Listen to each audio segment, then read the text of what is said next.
अरे वाह रिचा, शादी के दूसरे दिन ही तुम इतने जल्दी सोकर उठ गई।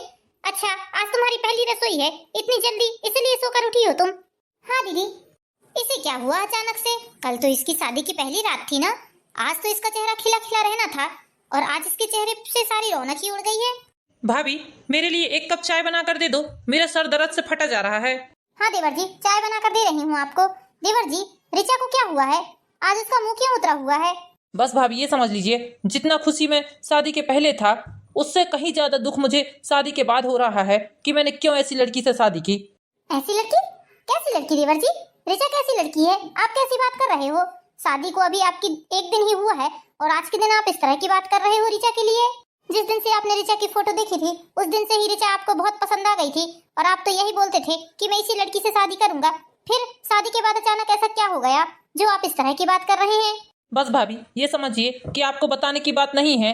अब तो यही है कि जितने जल्दी से जल्दी हो सके हम दोनों का रिश्ता टूट जाए तो ही अच्छा है। ठीक, कैसी बातें कर रहे हैं देवर जी आप? अभी आपकी शादी को 2 दिन भी नहीं हुए हैं और आप रिश्ता तोड़ने की बात कर रहे हैं? अरे बस भाभी, कुछ मत पूछिए, मैंने कहा ना मैं आपको नहीं बता पाऊंगा। बस भगवान से दुआ करिए कि हम दोनों का रिश्ता जल्दी से जल्दी टूट जाए, हम दोनों के लिए यही अच्छा है। मुझे तो यकीन नहीं हो रहा है, क्या ये वही देवर जी हैं जो रिचा की फोटो देखते ही उसके दीवाने हो गए थे और शादी के एक दिन बाद ही इस तरह की बात कर रहे हैं? आखिर कल की रात ऐसा क्या हुआ होगा जो दोनों ही इतने उदास लग रहे हैं? माना रिचा अभी कम उम्र की लड़की है, हो सकता है उसने ऐसा कुछ बोल दिया हो जो देवर जी को अच्छा ना लगा हो, लेकिन इसका मतलब ये थोड़ी ना है कि देवर जी रिचा से अपना रिश्ता तोड़ लेंगे। मुझे मम्मी जी और पापा जी से बात करनी ही पड़ेगी। हाथ से बात निकले इससे अच्छा यही होगा कि बड़ों के कानों में सारी बात पहुंच जानी चाहिए। मम्मी जी, पापा जी, मुझे आप दोनों से कुछ जरूरी बात करनी है। अरे शिल्पा, अभी तुम कोई जरूरी बात मत करो, क्योंकि हम जो बात कर रहे हैं मम्मी पापा से, इससे ज्यादा जरूरी बात और कोई नहीं हो सकती। शादी तो हो गई है, अब हमें किसे कितना पैसा देना है, डेकोरेशन वाले को, खाने वाले को, लॉन वाले को, घोड़ी वाले को, ये सब डिसाइड कर रहे हैं हम और पापा। कितना पैसा किसका बाकी बचा है, किसको कितना दे दिया है, इन सब का लेखा जोखा कर रहे हैं हम लोग। हाँ बेटा, अभी पैसे की लेन देन की बात चल रही है, तुम बाद में बात करना क्या बात है। तो हम अभी फ्री होकर आते हैं, फिर तुमसे बात करते हैं इस बारे में। एक काम करो, जाओ तब तक तुम छोटी बहू की हेल्प करो। आज छोटी बहू की पहली रसोई है ना, इसलिए तुम सामने से जाकर उसे शक्कर डलवा देना खीर में, क्योंकि तुम्हें तो पता है तुम्हारे पापा जी की बहुत ही ज्यादा शुगर बढ़ जाती है, इसलिए थोड़ा कम ही मीठा बनाएगी वो खीर को। जी ठीक है मम्मी जी, मैं जाकर रिचा की हेल्प करती हूँ। ये है शांता जी और ये है राम प्रसाद जी। राम प्रसाद जी के 2 बेटे और 2 बहू हैं।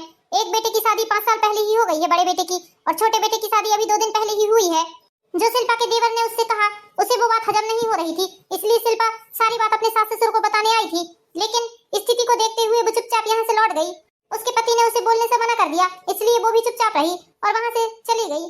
पापा, जितने में हमारी लोन बुक हुई थी उसका आधा पैसा मैंने शादी से पहले दे दिया था, आज हमें आधा पैसा और देना बाकी है उसका। तो आप एक काम करिए, पैसे दे दीजिए मुझे, मैं जाकर सारे हिसाब किताब क्लियर कर देता हूँ, क्योंकि 2 दिन बाद से मुझे भी अपने काम धंधे पर लगना है। पूरे 8-15 दिनों से मैं घर पर बैठा हूँ शादी के चक्कर में। पापा, भैया, लाइए मुझे पैसे दीजिए, किसको कितना पैसा देना है मैं सबको पैसे देकर आता हूँ। वैसे भी आप बहुत थक गए होंगे भैया, कितनी मेहनत जो की है आपने मेरी शादी में। अनुज, ये कैसी बात कर रहा है तू? तू मेरा भाई है और तेरी शादी का काम करना मेरा फर्ज बनता है। तू ऐसी बात मत कर, जा अभी बहू के साथ अपना थोड़ा समय बिता, क्योंकि अभी 2 दिन ही हुए हैं तेरी शादी को। भैया, आप एक काम करिए, मुझे रिसिप्ट दे दीजिए, मैं जाकर सारे पैसे क्लियर कर देता हूँ, मुझे किसी के साथ कोई समय नहीं बिताना है। अरे अनुज, ये क्या बात कर रहा है, तू पागल तो नहीं हो गया है? अभी तेरी नई नई शादी आई है, बहू इस घर में नई नई है, थोड़ा उसे समय दे, उसके साथ समय लग बिता। भैया, मेरे ना रहने से किसी को कोई फर्क पड़ने वाला नहीं है। और हाँ, आप लोग सब हो ना, मम्मी है, पापा हैं, आप हो, दीदी हैं, भाभी हैं, सभी लोग तो हैं। मैं ना भी रहूंगा तो इससे उसे क्या मतलब? मेरे होने ना होने से उसे कोई फर्क पड़ने वाला नहीं है भैया। इसलिए भैया, आप मुझसे आप ऐसी उम्मीद मत करिएगा कि मैं घर पर रहकर उसके साथ समय बिताऊं। देवर जी, ऐसा नहीं बोलते।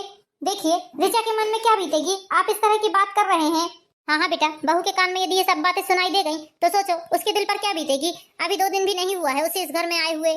इसे क्या हो गया अचानक से? ये किस तरह की बात कर रहा है? ये तो अपनी पत्नी को शादी से पहले कितना पसंद करता था, फिर भला आज इसे अचानक ऐसा क्या हो गया जो अपनी पत्नी के लिए इस तरह की बात कर रहा है? कोई लड़ाई झगड़ा हुआ है क्या शिल्पा इन दोनों के बीच में? नहीं नहीं जी, ऐसे तो कोई लड़ाई झगड़ा नहीं हुआ है। मैं भी पूछ रही हूँ दोनों से सुबह से कि क्या बात हुई है तो बताओ, लेकिन दोनों ही बात बताने के लिए तैयार नहीं है। कल शादी के दिन तक देवर जी कितने खुश थे, ऐसा लग रहा था उन्हें दुनिया की सारी खुशियां मिल गई हैं, लेकिन रात भर में ही क्या हो गया जो इनके चेहरे से सारी खुशियां ही उड़ गई हैं, सारी रौनक ही उड़ गई है। बहू, क्या तुम्हें छोटी बहू ने कुछ बताया है इस बारे में? नहीं मम्मी जी, रिचा ने कुछ भी नहीं बताया है मुझे, बस बहुत ज्यादा उदास है और रो रही है। मैंने उससे पूछा कि क्यों रो रही हो, तो बस यूं ही बोलकर चली गई। वो बताने को खाली नहीं है मुझे। देखो बहू, जो भी बात है उसे प्रेम से पूछो, क्योंकि बात जानना बहुत जरूरी है। यदि हमारा बेटा इतनी बड़ी बात कर रहा है तो कोई ना कोई बात तो होगी ना। जी पापा जी, मैं रिचा से जाकर पूछती हूँ उसे क्या परेशानी है, क्या हुआ है रात भर में जो वो इतनी परेशान हो गई है। पापा जी, ये तो बहुत ही ज्यादा सोचने वाला विषय हो गया है। अनुज यदि इस तरह की बात कर रहा है तो बहुत ही दुख वाली बात है ये। पापा, यदि अनुज ने जिद पर आकर तलाक ले लिया रिचा से, तो सोचिए समाज में हमारी क्या इज्जत रह जाएगी। एक ही दिन हुआ है बहू को इस घर में आए हुए और ये किस तरह की बात कर रहा है। हाँ बेटा, तू चिंता मत कर, बड़ी बहू है ना, बहुत समझदार है वो, हम जानते हैं वो कुछ ना कुछ हल निकाल ही लेगी। पहले सारी बात को जानेगी, उसके बाद सब कुछ ठीक कर देगी वो। पापा, कितने दिन हो गए आपने मुझे गाड़ी में घुमाया नहीं है। चलिए एक बार मुझे गाड़ी में घुमा कर लाइए ना। बेटा, तुम्हें दिख नहीं रहा है, तुम्हारे दादू दादी और मैं बैठकर इंपॉर्टेंट बात कर रहे हैं। तुम जाओ, तुम जाकर खेलना। बेटा, पारुल को ले जाकर घुमा कर ले आओ, घर ही घर में बोर हो गई है वो। जाओ। ठीक है माँ, इसको घुमा कर लाता हूँ मैं, फिर आपसे बात करता हूँ आकर। रिचा, तुम रो रही हो, क्या बात है रिचा, बताओ मुझे। नहीं दीदी, मैं रो नहीं रही हूँ दीदी, बस वो तो। रिचा, तुम्हें मुझसे कोई भी बात छुपाने की जरूरत नहीं है, मुझे बताओ क्या बात है। अपनी बड़ी बहन समझकर सारी बात शेयर कर सकती हो तुम मुझसे। नहीं दीदी, ऐसी कोई बात नहीं है, बस घर वालों की याद आ रही है, मम्मी पापा की याद आ रही है, इसलिए मुझे रोना आ गया दीदी। देखो रिचा, तुम मुझे पति पत्नी के बीच की बात बताना नहीं चाह रही हो तो मत बताओ, कोई दिक्कत नहीं है, लेकिन दोनों बैठकर आपसी सुलह कर लो। ये समय तुम दोनों के जीवन में बहुत बड़ा खुशी का समय है और इस खुशी के मौके पर तुम दोनों ही इतनी उदास हो, मुझे बात कुछ हजम नहीं हो रही है। लेकिन जो भी बात है रिचा, दोनों एक दूसरे से क्लियर कर लो, क्योंकि बात को क्लियर करना बहुत जरूरी होता है। ऐसे में तुम दोनों के ही रिश्ते बहुत जल्द खराब हो जाएंगे। अब दीदी को क्या बताऊं मैं, हम दोनों पति पत्नी के बीच में क्या बात हुई है, दीदी को बताकर और अपने रिश्ते की बदनामी नहीं करवा सकती मैं। वैसे ही घर वालों के सामने ये बात आ ही गई है कि हम दोनों के बीच में कुछ न कुछ तो हुआ है रात को, तभी ये मुझसे इतने ज्यादा गुस्सा है। हे भगवान, किसी भी तरह इनकी सारी नाराजगी दूर हो जाए मेरे से, क्योंकि इनकी नाराजगी दूर होगी तभी हम दोनों के रिश्तों में मिठास आ पाएगी। मैंने इनको अपने बीते हुए कल के बारे में बताकर बहुत बड़ी गलती कर दी है, मुझे ऐसा नहीं करना चाहिए था। अब मैंने तो पूछने की कोशिश की है रिचा से, लेकिन वो मुझे बताना ही नहीं चाह रही है, तो मैं इन दोनों के रिश्ते कैसे सही करूंगी। रिचा की तकलीफ और दर्द मैं समझ सकती हूँ, लेकिन उसके दर्द और तकलीफ का कारण क्या है ये नहीं समझ पा रही हूँ। यदि ये बात समझ में आ जाए तो सारी चीजों का हल हो जाए। मम्मा मम्मा चलिए, मुझे खाना दे दीजिए ना, मुझे भूख लगी है। हाँ बेटा चलो, मैं आ रही हूँ। अनुज चलिए, मैंने आपके लिए खाना निकाल लिया है, खाना खा लीजिए। हट जाओ मेरे रास्ते से, मैं खुद ही खाना निकाल कर खा लूंगा, तुम्हें कोई जरूरत नहीं है मेरे लिए तकलीफ उठाने की। जाओ तुम खा लो खाना। देखिए अनुज, आप मुझसे इस तरह नाराज मत रहिए, जो भी हुआ उसके लिए मैं आपसे माफी मांग चुकी हूँ। और वैसे भी अनुज, वो मेरा बीता हुआ कल था और मेरे बीते हुए कल से आपको कोई मतलब नहीं होना चाहिए। अच्छा, तुम मुझे बता रही हो बीता हुआ कल, मुझे सिखा रही हो? चलो हटो यहाँ से, मुझे तुमसे कोई बात नहीं करनी है, हट जाओ मेरे रास्ते से। और हाँ, मेरे सामने आने की कोशिश मत किया करो, मुझे तुम्हारी शकल से भी नफरत हो गई है। नहीं नहीं अनुज, ऐसा मत कहिए, मेरे माता पिता बहुत गरीब परिस्थिति के हैं, तुम्हें तो पता है ना कितनी गरीबी से उन्होंने मेरी शादी की है, कर्जा लेकर मेरी शादी की है उन्होंने। कर्जा लिया है तो मैं क्या करूं इसके लिए? मैंने थोड़ी ना बोला था तुम्हारे माँ बाप से कि कर्जा लेकर शादी करो। तुम्हारे गलत लक्षण के कारण तुम्हारे माँ बाप ने अपने सर का बोझा उतार कर मेरे सर पर लाद दिया है। नहीं नहीं अनुज, ऐसा मत कहिए, इतनी आप शब्द मत बोलिए आप मेरे लिए। अरे ना जाने क्या क्या गुल खिलाए होंगे तुमने शादी से पहले, तभी तो तुम्हारे माँ बाप ने इतनी जल्दी तुम्हारी शादी कर दी। नहीं नहीं अनुज, मेरे चरित्र पर इस तरह उंगली मत उठाइए आप, मैं भगवान की कसम खाकर कहती हूँ, मेरा तन पूरी तरह से गंगा जल की तरह पवित्र है, मैं किसी भी तरह से दागदार नहीं हूँ। अब चोर थोड़ी ना बोलेगा कि मैंने चोरी की है, तो मुझे क्यों बताओगी अपनी सच्चाई? और वैसे भी मुझे इन सब से कोई मतलब नहीं है, मुझे तो बस अब तुमसे छुटकारा चाहिए, छुटकारा। मैं कल ही तुम्हारे पापा को फोन लगा देता हूँ, वो आकर तुम्हें यहाँ से ले जा लेंगे। और हाँ, उसके बाद यहाँ आने की जरूरत नहीं है, तुम्हारे घर में तलाक के कागजात पहुँच जाएंगे। हाँ, तलाक देने के जितने भी पैसे बोलोगी मैं देने के लिए तैयार हूँ, ब्लैंक चेक दे दूंगा, उसमें जितने पैसे भरना है भर देना। नहीं नहीं, ऐसा मत बोलिए, ऐसा मत बोलिए, भगवान के लिए ऐसा मत बोलिए, मेरे माँ बाप जीते जी मर जाएंगे, बहुत गरीब है मेरे माँ बाप, बहुत मुश्किलों से शादी की है उन्होंने, क्या बीतेगी उनके ऊपर यदि उनकी बेटी शादी के 2 दिन बाद ही अपने मायके में जाकर बैठ जाए। अरे मुझे इन सब बातों से कोई मतलब नहीं है, मैं तो बस ये चाहता हूँ कि तुमसे मेरा छुटकारा हो जाए बस। अनुज, ये क्या बोल रहा है तू? तेरा दिमाग तो ठिकाने में है? बहू से किस तरह की बात कर रहा है तू? वो तेरी नई नवीली दुल्हन है, 2 दिन हुआ है तेरी शादी को और तू उससे तलाक की बात कर रहा है? कहीं नहीं जाएगी वो, अकेली तेरी पसंद नहीं थी बहू, हमने भी पसंद किया था उसे। और हाँ, भूल मत, जितने भी पैसे लगे हैं ना शादी के, सब हम लोगों ने लगाया है। जब सबकी राजी खुशी से बहू इस घर में आई है तो सबकी राजी खुशी से ही बहू इस घर से जाएगी, जो कि हम लोगों की रजामंदी बिल्कुल नहीं है इसमें। बहू कहीं नहीं जाएगी, ये उसका ससुराल है और वो यहीं रहेगी। पागलों की तरह बात कर रहा है, तेरा दिमाग ठिकाने में तो है? आखिर ऐसा क्या हुआ है बता मुझे, जिससे तू बहू पर इतना गुस्सा हो रहा है? अरे कोई भी गलती इतनी बड़ी नहीं होती कि एक दिन में ही रिश्ता तोड़ने की बात होने लगे। ऐसा बड़ा भारी कुछ नहीं हो गया होगा, एक दूसरे के साथ बैठकर सारी बातों की सुलह मशवरा हो जाती है। तेरी बात सुनकर तो मुझे बहुत दुख लग रहा है। यही संस्कार दिए हैं मैंने तुझे, यही संस्कार दिए हैं कि औरतों से ऐसी बात करना चाहिए। अरे बेटा वो तेरी पत्नी है, इज्जत कर उसकी, बाद में पछताएगा, देख लेना। मम्मी मुझे आपसे कोई बात नहीं करनी है। आपको जब सच्चाई पता चलेगी ना तो आपके पैरों तले भी जमीन खसक जाएगी। ऐसी सच्चाई है इसकी। इसके दो चेहरे हैं, अंदर के अलग और बाहर के अलग। जब इसकी असलियत पता चलेगी ना आपको तो आप इसे धक्के मारकर घर से बाहर फेंक दोगे, देखना। वो तो मैं इज्जत के साथ इसे इसके मायके वालों को बुलाकर इसके मायके पहुंचा रहा हूँ। बेटा कोई भी गलती होगी लेकिन मैं उसे इस तरह से बेइज्जत नहीं करूंगी जिस तरह से तू कर रहा है। मैंने उसे अपनी बहू बनाकर लाया है इस घर में, कुछ तो मान सम्मान इज्जत मेरे दिल में भी होगी ना इसकी। हाँ तो ठीक है मम्मी, आपकी बहू है, आप रखिए शौक से, मैं बिल्कुल कुछ नहीं बोलूंगा। हाँ लेकिन मुझे फोर्स मत करिएगा कोई कि मैं इससे अपना तालमेल बिठा कर रखूं या इससे प्रेम से बोलूं। और ये भी मुझसे कोई उम्मीद नहीं रखेगी, किसी भी प्रकार से पत्नी होने का हक नहीं जताएगी मुझ पर। बता देता हूं मैं, न जाने ऐसी कौन सी मनहूस घड़ी में इस लड़की से मेरा रिश्ता जुड़ा था जो मेरी शादी इससे हो गई। देख बेटा मैं अपने बेटे की बातों से बहुत ही ज्यादा शर्मिंदा हूँ, लेकिन बेटा तू बता तो सकती है ना आखिर ऐसा क्या हुआ है जिससे तुम दोनों के रिश्तों में एक ही रात से इतनी दूरियां बढ़ गई? जो लड़का कल तक तेरे नाम का दीवाना था वो आज तुझसे इतनी नफरत कैसे करने लगा है? आखिर रात भर में ऐसी क्या बात हुई है जिससे तुम दोनों के रिश्तों में इतनी कड़वाहट, इतनी दूरियां आ गई हैं?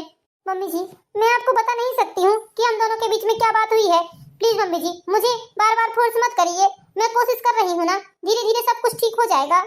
देख बेटा तुम दोनों के बीच में क्या बात हुई है ये तो मुझे नहीं पता है, लेकिन हाँ बेटा औरत में इतनी शक्ति होती है कि वो अपने पति को अपने बस में कर सकती है। इसलिए बेटा बिना टेंशन के समझदारी से काम लेना, और हाँ जब तुझे सही लगे तब तू हमें सारी बात बता देना, या हमें ना बता सके तो अपनी जेठानी को बता देना, क्योंकि बेटा बताने से मन हल्का हो जाता है। जी मम्मी जी ठीक है। खाना खा लेना बेटा, वो बाहर से खाना खाकर आ जाएगा, तू भूखे मत रहना उसके कारण। जी मम्मी जी खा लूंगी मैं खाना। हे भगवान मैं किस तरह सब कुछ ठीक करूंगी, मुझे तो कुछ भी समझ में नहीं आ रहा है। अब तो मैं इसी तरह हमेशा सज धज कर रहूंगी, हो सकता है मेरी खूबसूरती इनके ऊपर कुछ असर करे। शादी को 1 महीने होने को आए हैं लेकिन इनकी नाराजगी है कि दूर होने का नाम ही नहीं ले रही है। हे भगवान कुछ ऐसा चमत्कार करिए जिससे हम दोनों के रिश्तों में सुधार आ जाए, हम दोनों के रिश्तों में मिठास आ जाए और हम दोनों की जोड़ी हमेशा हमेशा बनी रहे। अरे वाह रिचा आज तो तुम बड़ी सुंदर लग रही हो, बहुत ही खूबसूरत लग रही हो। क्या बात है भैया ने तुमसे बात की क्या? अरे क्या हुआ, शर्मा गई क्या? लगता है तुम दोनों के बीच में सब कुछ ठीक हो गया है। ये सब क्या है? ये किस तरह के बाल बनाई हो तुमने? अरे किसे दिखाने के लिए ऐसे बाल बना रही हो? देवर जी ये क्या बोल रहे हैं आप? अरे भाभी अभी आपको इसके बारे में कुछ नहीं पता है। इसके भोले भाले चेहरे पर मत जाइए आप, इसके अंदर कितनी गुण है ना ये आप नहीं जानती। देखिए देवर जी 1 महीने के अंदर मैं रिचा को इतना जान गई हूँ कि वो कैसी लड़की है, इसलिए मुझे मत बताइए आप कि वो कैसी है। समय के साथ मुझ में इतनी समझदारी तो आ गई है कि कौन इंसान कैसा है, मैं उसे परखना अच्छे से जानने लगी हूँ। हाँ ठीक है तो आप परखते रहिए कि कौन इंसान कैसा है। मुझे इन सब बातों से कोई इंटरेस्ट नहीं है भाभी, आप बैठ जाइए और इसे बिल्कुल परखते रहिए, मुझे कोई दिक्कत नहीं है। लेकिन हाँ आप इस लड़की को ये समझा दीजिए कि कभी ये इस टाइप के बाल नहीं बनाएगी, वरना किसी दिन इसके सारे बाल ही काट कर रख दूंगा। रिचा इतनी बेइज्जती काफी है या और करवाना है ये बता दो अब तुम। अरे क्या बात है, ऐसा क्या हुआ है जिसके कारण तुम लोगों के रिश्ते में इतनी ज्यादा दरार आ गई है? तुम बताना क्यों नहीं चाहती हो मुझे? तुम मुझे बताओगी नहीं तो मुझे पता कैसे चलेगा? क्यों अपने हाथ से अपनी गृहस्थी उजाड़ने में लगी हो? अभी 1 महीने ही हुए हैं तुम्हारे रिश्ते को, मैं बार बार पूछ रही हूँ बताओ क्या बात है, क्या बात है, लेकिन तुम हो कि अपना मुंह फोड़ने के लिए खाली ही नहीं हो। कुछ तो बोलो, मुंह तो खोलो, जब तो मुझे पता चलेगा। यदि आज भी तुमने सारी बात मुझे नहीं बताई तो इसके बाद जो होगा उसकी जिम्मेदार सिर्फ और सिर्फ तुम रहोगी और लोग तुम्हें ही दोषी समझेंगे, ये बात तय है रिचा।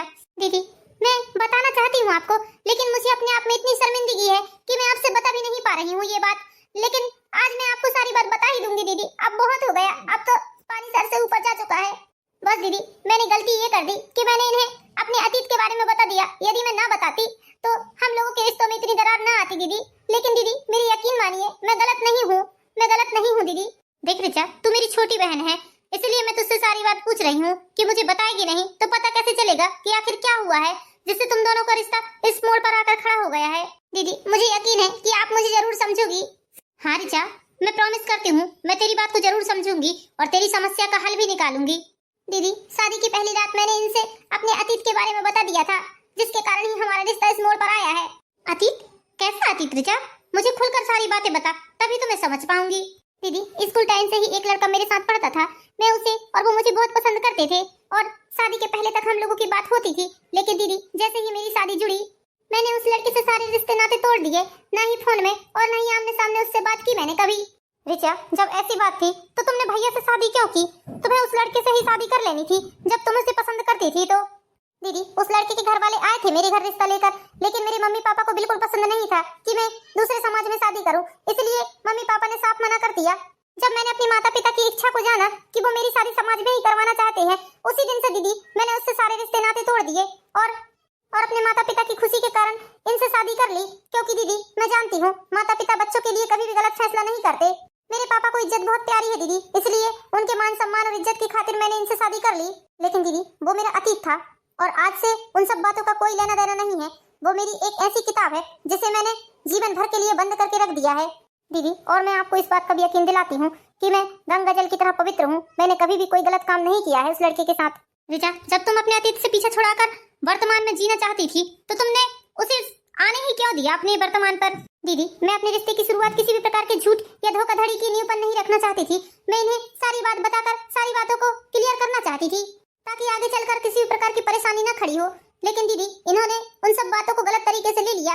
दीदी, यदि मैं इन्हें ना बताती तो इन्हें तो कभी भी पता नहीं चलता, लेकिन मेरी अंतरात्मा इन सब बातों के लिए मुझे गवाही नहीं दे रही थी। बस इसलिए मैंने इन्हें सारी बातें बता दी। दीदी, ऐसा कौन सा गुनाह कर दिया मैंने जो ये मुझसे इतने ज्यादा गुस्सा हो गए हैं कि मुझे छोड़ने तक के लिए तैयार हैं? दीदी, प्लीज आप कुछ करिए, मेरे रिश्ते को बचा लीजिए, मैं आपसे विनती करती हूँ। ऋचा, मैं कुछ करती हूँ, तू चिंता मत कर। ऋचा, मैं तेरा रिश्ता बचाने के लिए पूरी कोशिश करूंगी। लेकिन ऋचा, भैया तेरे बाल बनाने को लेकर इतने ज्यादा गुस्सा क्यों हुए? इस तरह बाल बनाने से उन्हें क्या प्रॉब्लम हो सकती है आखिर? दीदी, जिस लड़के की मैं बात कर रही थी, उस लड़के को मेरे लंबे बाल और इस तरह की कंघी बहुत पसंद थी।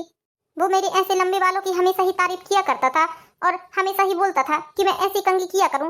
बस यही बात मैंने इनको बता दी थी उस रात। ऋचा, तुमने बहुत बड़ी बेवकूफी कर दी है अपनी सच्चाई बताकर। देखो ऋचा, हर इंसान हमारे जैसा नहीं होता, हर इंसान साफ दिल का नहीं होता है। ऋचा, अब जो भी हुआ है उन सब बातों को भूल जाओ और एक काम करो, जो मैं तुमसे बोलूंगी तुम वैसा ही करना। दीदी, मुझे अपना रिश्ता बचाने के लिए जो भी करना पड़ेगा मैं वो हर काम करूंगी। बस आप मुझे बताइए कि मुझे क्या करना होगा। ऋचा, जो भी करूंगी कल से ही करूंगी। बस ये समझ लो कि कल के बाद तुम्हारे रिश्ते में सुधार आना शुरू हो जाएगा। थैंक यू दीदी, थैंक यू। आप मेरे लिए इतना सब कुछ कर रही हैं, इससे बढ़कर और कुछ नहीं है मेरे लिए। दीदी, मुझे माफ कर दीजिए, मैं आपको पहले ही सारी बातें बताना चाहती थी, लेकिन मैं ये सोचती थी कि इनको बताया है तो ये मेरे बारे में ऐसा सोच रहे हैं। यदि आप लोगों को पता चलेगा, घर वालों के सामने सारी बातें आएंगी तो पता नहीं और क्या होगा, इसलिए मैं आपको बता नहीं पा रही थी दीदी। बस इसी कारण मुझे लगता था यदि आप लोगों के कान में बात पहुंचेगी तो बात और ज्यादा बिगड़ जाएगी। लेकिन मुझे क्या पता था दीदी कि आप इतनी ज्यादा समझदार हैं जो परिस्थिति को समझने के बाद निर्णय लेती हैं। ऋचा, तुम्हारे बीते हुए कल से तुम्हारे आज का कोई भी संबंध नहीं है, लेकिन बस बात यह है कि तुमने अपनी बात को खुलकर रख दिया है। अब उन बातों को खत्म करने का समय आ गया है, क्योंकि 1 महीना हो गया है इन सब बातों को। ठीक है, चल तू आराम कर, मैं भी चलती हूँ। बहू, कहाँ जा रही हो तुम? मम्मी जी, यदि आप चाहती हो कि अनुज भैया और ऋचा का रिश्ता बना रहे तो प्लीज मुझे बाहर जाने दीजिए। ये समझिए कि बस मैं उनका रिश्ता बचाने की कोशिश कर रही हूँ, किसी भी तरह उनका रिश्ता बच जाए मम्मी जी। लेकिन बेटा, ऐसा क्या करने वाली है तू जिससे उनका रिश्ता बच जाएगा? बस मम्मी जी, आप मुझसे कोई भी सवाल मत पूछिए, मेरी विनती है आपसे। ये समझिए मैं उनका रिश्ता बचाने ही जा रही हूँ। बेटा, हमें तुम्हारे ऊपर पूरा भरोसा है, तुम जो भी करोगी सब ठीक ही करोगी। जाओ बेटा, हमारा आशीर्वाद तुम्हारे साथ है। हाँ हाँ बेटा, बस तुम ही हमारे बेटे बहू का रिश्ता बचा सकती हो। मम्मी जी, मैं कोशिश जरूर कर सकती हूँ, मैं कोई भगवान नहीं हूँ जो उन दोनों का रिश्ता बचा सकूँ। ठीक है मम्मी जी, पापा जी, आप लोग घर में किसी को मत बताइएगा कि मैं किस काम से बाहर गई हूँ। हाँ बेटा ठीक है, तुम जाओ, तुम अपना काम निपटा कर ही आना। शाम होने को आई है, बहू अभी तक नहीं आई है, आखिर कहाँ गई होगी? बहुत चिंता हो रही है मुझे इसकी। बहू, अच्छा हुआ तुम आ गई बेटा, मुझे तुम्हारी बहुत चिंता हो रही थी। हाँ मम्मी जी, काम ही कुछ ऐसा था कि मुझे देर हो गई। बहू, कुछ हुआ क्या? जिस काम के लिए तुम गई थी वो काम हो गया क्या? हाँ मम्मी जी, बस सारे घर वालों को बुला लीजिए आप। क्या बात है शिल्पा, बताओ, सभी लोगों को तुमने यहाँ पर क्यों इकट्ठा किया है? ठीक है, आप लोग सुनना चाहते हैं ना कि बात क्या है? मैंने सभी लोगों को यहाँ पर क्यों इकट्ठा किया है तो सुनिए। सबसे पहले तुम ये बताओ कि तुम कहाँ गई थी इतनी देर से, तुमने कुछ बताया भी नहीं। बस ये समझिए कि देवर जी और देवरानी के रिश्ते को बचाने के लिए गई थी मैं। आप लोग सभी जानना चाहते हैं ना कि ऋचा और अनुज भैया के बीच में आखिर उस रात ऐसी क्या बात हुई थी जिससे उन दोनों के रिश्तों में इतनी ज्यादा दूरी आ गई कि बात तलाक तक पहुंच गई है। हाँ बेटा बताओ बताओ, आखिर ऐसी क्या बात थी, बताओ हमें, हम भी जानना चाहते हैं। तो बात ये थी मम्मी जी पापा जी कि शादी के पहले ऋचा किसी लड़के को पसंद करती रही होगी और वो लड़का भी ऋचा को बहुत पसंद करता था, लेकिन माँ बाप की इज्जत की खातिर ऋचा ने उस लड़के से शादी नहीं की। वो लड़का आया था ऋचा के घर में शादी का रिश्ता लेकर, क्योंकि वो लड़का दूसरी समाज का था और ऋचा के पिताजी नहीं चाहते थे कि ऋचा की शादी दूसरे समाज के लड़के से हो। इसलिए अपने पिताजी की खुशी के कारण ऋचा ने उस लड़के को ठुकरा दिया, उस लड़के से शादी नहीं की और उस लड़के को छोड़ दिया। और जब अनुज भैया का रिश्ता आया तो हंसी खुशी उसने अनुज भैया से शादी करने का फैसला लिया और बहुत ही धूमधाम से ऋचा की शादी कर दी गई। लेकिन ऋचा किसी भी प्रकार से उन्हें अंधेरे में नहीं रखना चाहती थी, इसलिए शादी की पहली रात ही उसने सारी बातें अनुज भैया को बता दी, ये सोचकर कि भविष्य में उसे किसी प्रकार की परेशानी ना हो। लेकिन अनुज भैया ने उसकी बातों को गलत तरीके से ले लिया। ऋचा को समझने के बजाय अनुज भैया ने उस पर ही गलत लांछन लगा दिए और उस पर ही 100 सवाल खड़े कर दिए। तो इसमें गलत क्या किया भाभी मैंने? मेरी जगह कोई और लड़का होता तो वो भी ऐसा ही करता। अच्छा ऐसा क्या अनुज भैया, ये बताइए आपको शादी के पहले आज तक पता चला कि ऋचा के किसी लड़के के साथ अफेयर था, ताकि आप लोगों के रिश्ते की शुरुआत सच्चाई की नींव पर खड़ी रहे और यदि भविष्य में आपको ये बात पता चल भी जाती है तो कम से कम आपका रिश्ता मजबूत बना रहे, इसलिए उसने बताया था। लेकिन आपने क्या किया, आपको उसकी भावनाओं की कदर करना था, उसकी बातों को समझना था। वो आपकी पत्नी थी, शादी के दिन तक आप कितने ज्यादा खुश थे और इस तरह एक ही रात में आपने उससे रिश्ता तोड़ने तक की बात कर दी। और भैया ये कोई बड़ी बात नहीं है, शादी के पहले इंसान ने क्या किया क्या नहीं किया इन सब से कोई मतलब नहीं होता। शादी के बाद वो कैसा है, आपके लिए समर्पित है या नहीं, ये सब मायने रखता है। यदि ऋचा के अतीत को लेकर आप उससे तलाक तक लेने के लिए तैयार हैं तो फिर आपका भी तो अतीत था ना।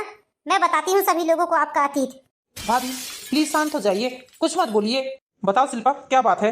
मम्मी जी पापा जी आपको नेहा के बारे में सब कुछ पता है ना।